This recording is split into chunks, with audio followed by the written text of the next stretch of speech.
pick up all your bandmates. 2 of them are late, one of them's drunk, and then you're trying to fucking organize and get shit rolling, and then you're, you know, or you're just not getting enough sleep because you have to get up for work at 5 a.m. You've been jamming until 11 at night or midnight, and it's just like, next thing you know, it's a different thing.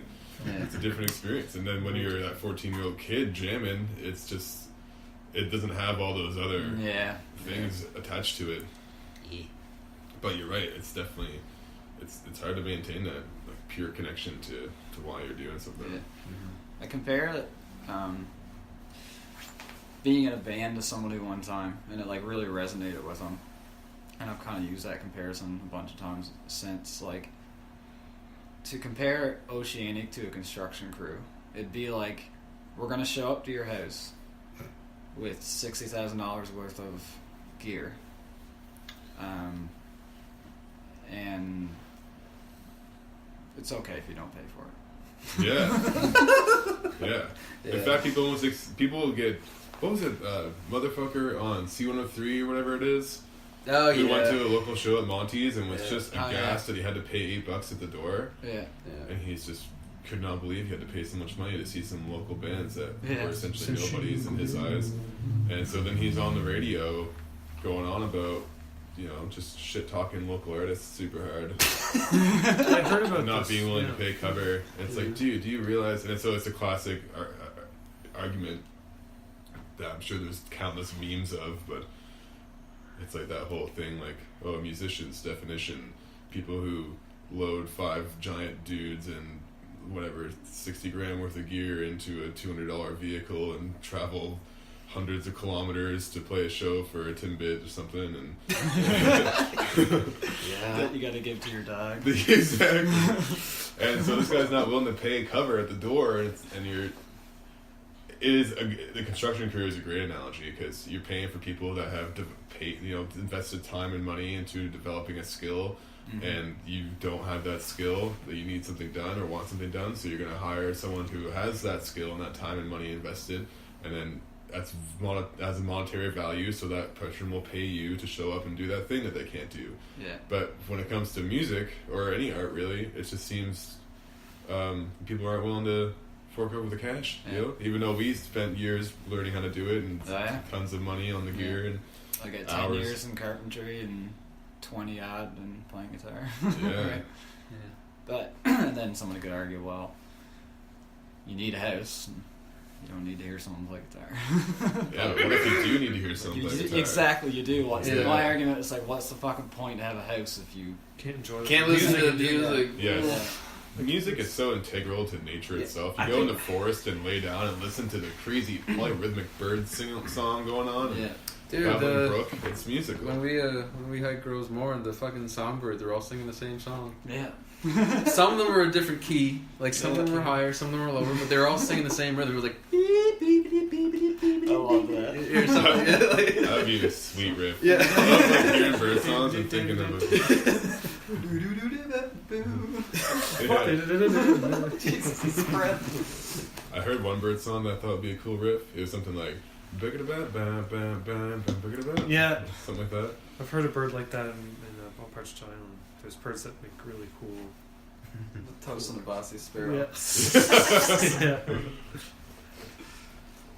I feel like there'd be a lot of really funny musician bird puns. I'm not drawing any up, but go down that road. Yeah, save that for another time. Yeah. We'll have an all bird musician pun podcast. Just be 3 hours of listing off different puns. We played a show in Moncton at Flying B. You played there? Yeah. I think, yeah. Yeah, totally. I've seen you play there. And I think I've played exactly. with you. We were upstairs in the apartment. Yeah, we got really drunk that night together. Yeah. So anyway, I don't know if it was... You were there too, weren't you, Matt? Yeah, it was movements and... We had a really crazy drunken chess match. I remember that night? It was like 2 guys playing chess and the rest of us all standing up, huddling around the chessboard, just screaming like it's a football game. That's awesome. That's honestly like my fondest memories of playing around here. It was up there. Yeah, same. That was such a sick fucking venue to go play at because of the apartment and everything. It is, yeah. Oh, damn. And Moncton's just got like crazy, or our experience was crazy, dedicated, very supportive people. They all come out like. Yeah. So that's kind of cool. I think Moncton's in even the worst situation just because even less bands hit Moncton than bands that hit here.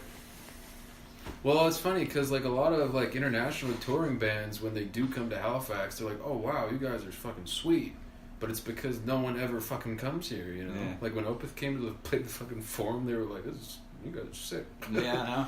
Yeah, We're not coming back. And it's and it's cold in here. Yeah. They always say we'll see you next time, then they don't. Yeah. I feel like their managers are just like, "Oh yeah, you know, like not enough money." It must be like a one night stand. How that feels. Yeah. You know, the band tells you they're gonna call you, and you never hear shit from them.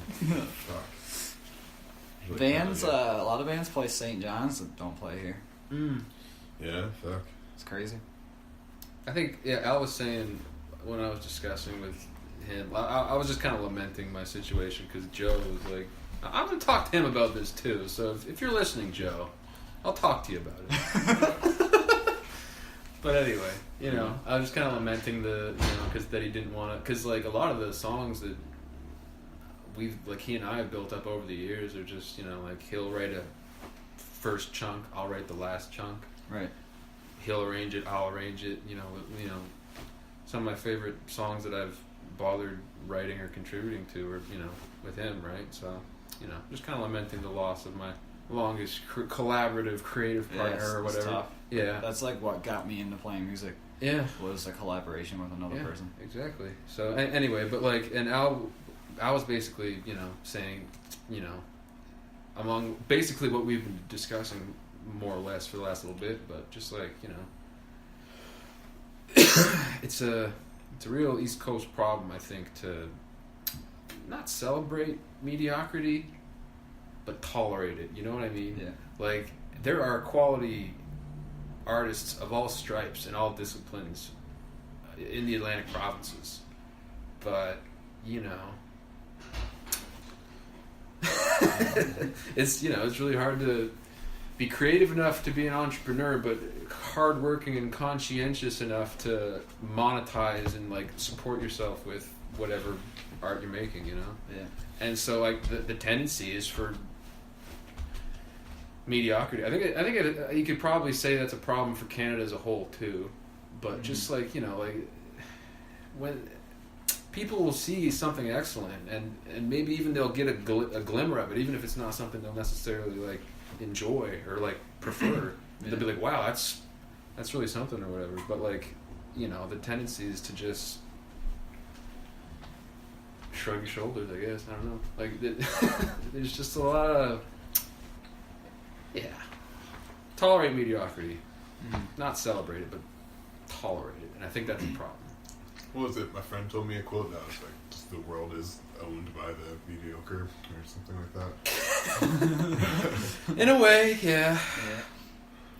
And like I look at guys like Geordie Haley, and I'm just like, he's unreal. Yeah. Yeah. Unbelievable musician, and does everything he can possibly do to. I don't even know if he earns a living at it, to be honest. I actually would highly doubt it. Like, maybe with his teaching and stuff. I think he does. I think he plays full time. That's what he does, Yeah, exactly, that's what he does. Okay. And, you know, that's the only way to get that good, too. Yeah. But shout out to Geordie Haley. It's amazing seeing Yeah. someone who has honed that skill. Yeah. It's amazing seeing anyone hone any skill to that level. Yeah. It just exceeds all boundaries, it seems. Yeah. Just makes you rethink what's like, possible. To compare it to like other industries, like it's like if Geordie Haley was a carpenter and had his skills, he just literally would just have to go out and start working, and he would be extremely profitable.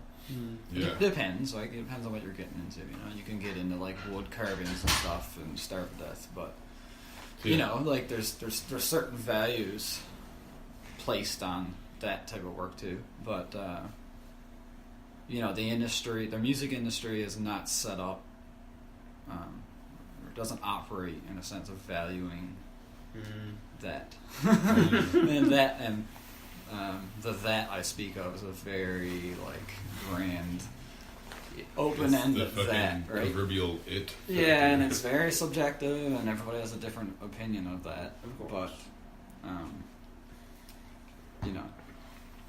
But there's certain people I talk to who I understand they're on my wavelength there, and we're all just like, why is this not this doesn't make any sense, and this is what people are finding the best music out there, when this other music that's to me is way better goes unnoticed, and these musicians can't seem to continue because of that.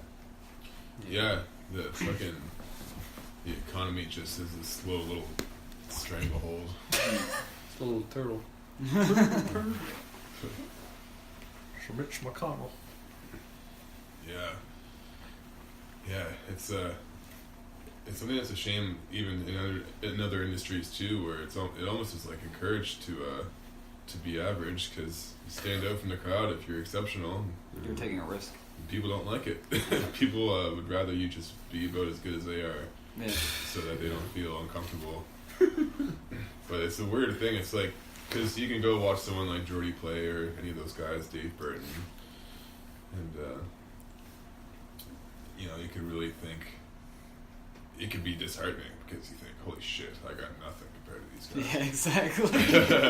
What do you think when you see Kanye West? I could never be Kanye West, and that makes me really sad. The world just won't accept me. I don't know, man. I think you could, in today's social climate, you could definitely be anything you feel like. I'm getting the fur on my coat down. Yeah. If I had a full hood fur, You just got some bling. keep taking one step at a time. Yeah. 1,000-mile journey starts with a single step. Yeah. Kanye West in no time. Yeah. Here's one guy. I will not rest until Glen O'Keefe is Kanye West. Yeah. Oh my. Is there a skin disorder that turns you black? I'm sure you could make one. Yeah. There's probably some crazy Wim Hof breathing technique though. Well, whatever the inverse of the one that exists for black people who turn white, whatever that's called, the pigment, whatever it's. It's not melanoma, that's skin cancer. Yeah. Very good. Yeah. Right. Whatever it's called. I don't want that. I feel like there'd be a weird. You'd almost look like a cow for the mid-transition program. Black sponges. It would grow on you like a mold or something. Yeah. Eventually, you'd be completely through the other end. Half Prague, half Kanye. Yeah. Pretty sick. Half Prague, Czech half Republic Kanye. Be some kind of a new addition to To Pimp a Butterfly or Innocent Pack. Be crazy riffs. Matt, you're doing some different stuff, music now. Yeah, I'm trying a little bit. Yeah. Yeah, screwing around in Ableton, Yeah. learning about synthesis. Right on. Yeah. Reading about FM synthesis boggled my mind. Yeah. I can't even really remember what it is now. All I know is that it's not subtractive synthesis, which is what the majority of synthesizers are.